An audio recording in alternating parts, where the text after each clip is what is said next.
Happy Wednesday. We are going to keep continuing on with quadratics, only a couple more days of this unit before we take a little assessment to see how you guys are doing.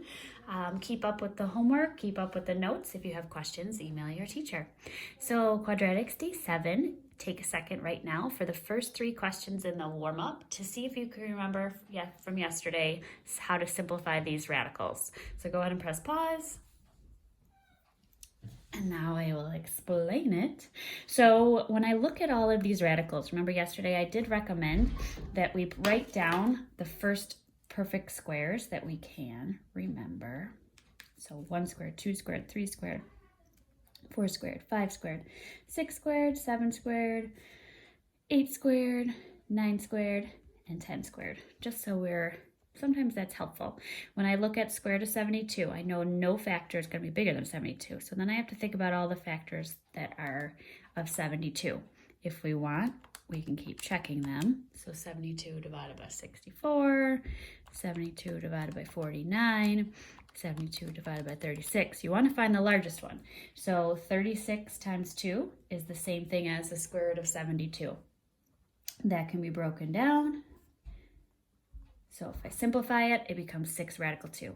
Again, we're looking for a number that's a perfect square so that when we take the square root of it, there's no longer the need for the square root. Square root of 36 and 6 are the same thing.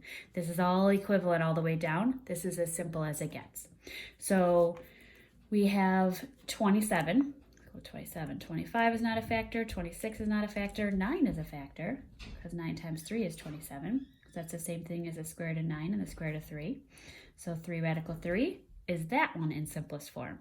Square root of 54, let's just check. 54, we know 49 is not going to go into it. What about 36? No. 54 divided by 25? No. I know that because 50 is close to that. So that's too close. Does 16 go evenly into it? No. Does 9 go into it? Yes. So that's 9 times 6. Square root of 9 and the square root of 6. So that simplifies to 3 radical 6. Okay. So for today, we're still going to continue to try to solve for x. We have options now. We have the zero product rule and we have the square root method. So really there are no reasons why you couldn't use DOPS and therefore a zero product rule. Like for instance on this one, I'm going to continue today to do as much square root method, just since that was new to yesterday, as I can. So I'm going to choose to do the square root method for most of these. So when I look at number 1, square root of both sides, we have to remember that not only is it the positive value though, it's the negative value. So whatever the square root of 49 is, it's the positive value and the negative value. So I have 2 answers, -7 and +7. This is not set up for the square root method right now. It is set up for the zero product rule, but just a reminder, I'm trying to do it with the square root method just so we have more examples of that. So when you have the square root method, you want to make sure it's x squared on the left or something squared on the left, and then it's equal to a number on the right. Beautiful. It's a perfect square. So it's x equals plus or minus whatever the square root of 36 is, which is 6. So there are 2 answers, -6 and 6. You, again, can actually write it in either format when you tell me the answers. I like writing it out separate for right now, just so we realize there are actually 2 answers that will work. But this also says 2 answers, so if you already recognize that, you can write it that way as well. Likewise. Okay, for example, 3. I don't have an x squared here, but I do have an x minus 3 squared. What happens when on the left-hand side, when I take the square root of a squared, is that those are undoing each other. Those are inverse operations. So square root and squared basically cancel each other out. So I'm just left with x minus 3. But whatever I do to one side, I have to do to the other. And that rule about knowing that something squared can either both be positive or negative is important again. So this can still be plus or minus radical 49. So I'm going to leave the left for a second and write this as plus or minus 7. So I actually have 2 answers in here, but this is throwing it off a little bit. I either have x minus 3 equals 7, or I have x minus 3 equals -7, because then remember that this could have been a +7 or a -7. So when I solve this equation, I will get 10. And when I solve this equation, I will get -4. So unlike up here, when you knew they were both the same value, a positive and negative, that x minus 3 throws it off a little bit, and we need to actually finish solving down at the bottom after we've done the plus or minus 7. So there are two answers, not the same number, but that's okay. So you have to write it that way, okay? So for this one, it's not set up for zero product, or it is not set up for zero product rule, and it's not quite set up for square root method. So the first thing I'm gonna do is get everything to the right-hand side, whereas the left-hand side, everything could be squared. So this is x plus 4 squared. If I take the square root of both sides, I will have x plus 4 equals, remember, plus or minus radical 36. X plus 4 equals plus or minus 6. So I actually have two equations that I'm going to be solving. X plus 4 equals 6, and x plus 4 equals -6. One-step equations. Careful of your negatives. I now have two answers, -10 and 2. Sorry, you couldn't see that for either question. Okay, I'll leave that there for a second. Or you can pause if you need it even longer.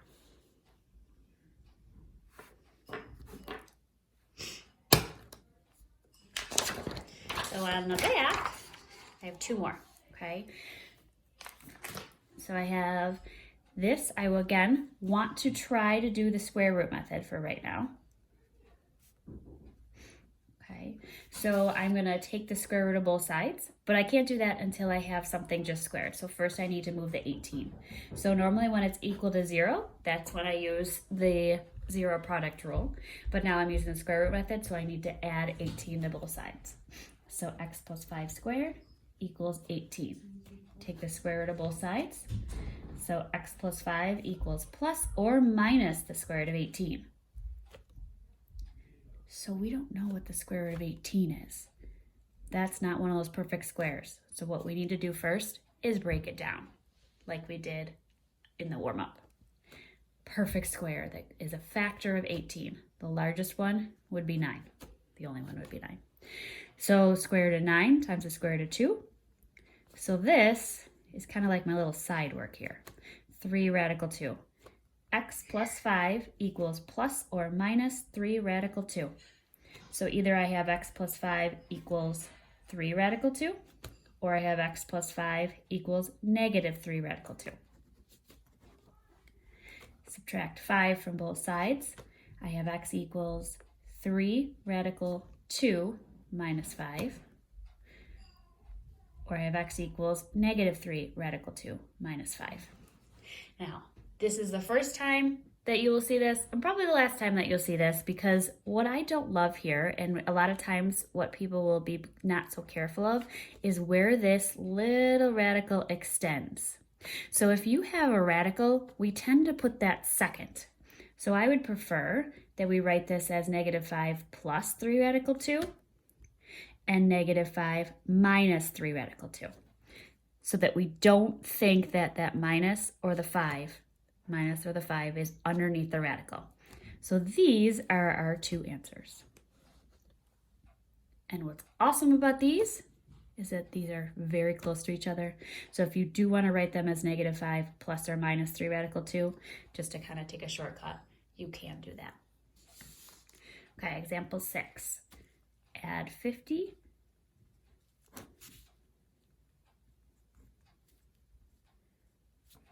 Take the square root of both sides to undo the squared. Think about what square root of 50 can be broken down with. The perfect squares that go into 50, 25 would be the largest one. That'll work. So it'll be 5 radical 2. So x plus 5 is equal to plus or minus 5 radical 2. I'm going to take one step at a time here, but actually do the -5 right now and write x equals -5 plus or minus 5 radical 2. Okay, so what I have done is basically skip the step of separating it because I knew it was going to come back together. Really what I have here is x plus 5 equals 5 radical 2, and I have x plus 5 equals negative 5 radical 2. So you'll end up, if you put the constant first, not the radical constant, then if you do that first, this will be your answer for 2 of them. Okay, if you have further questions about that one, oh my goodness, I made a mistake. Who gets Smarties from here? Right here, I had x plus 2. For some reason, I changed this to x plus 5. That should have been a 2, 2, 2, 2, 2. I'll pause that there for a second. Leave that there for a second. So if you noticed it before I did, you get Smarties.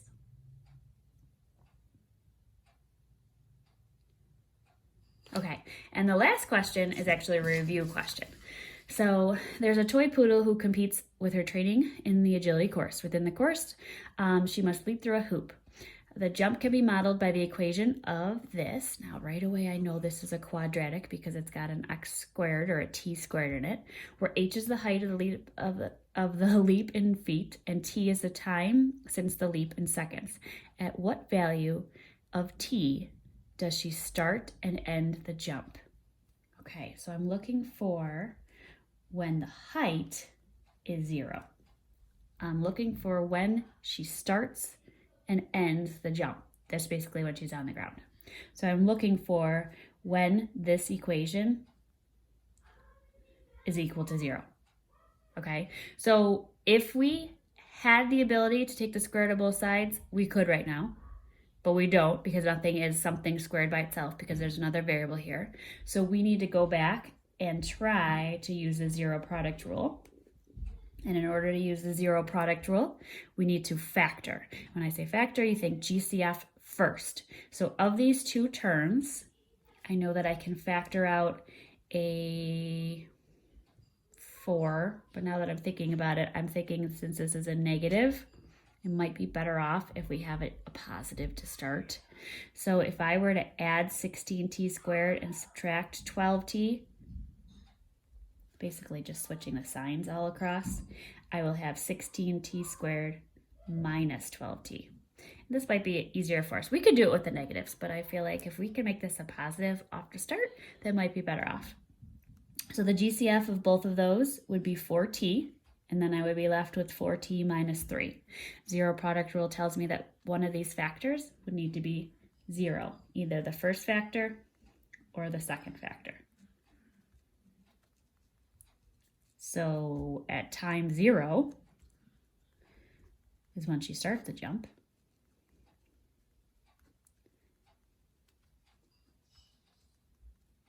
And at 3/4 of a second is when she lands the jump.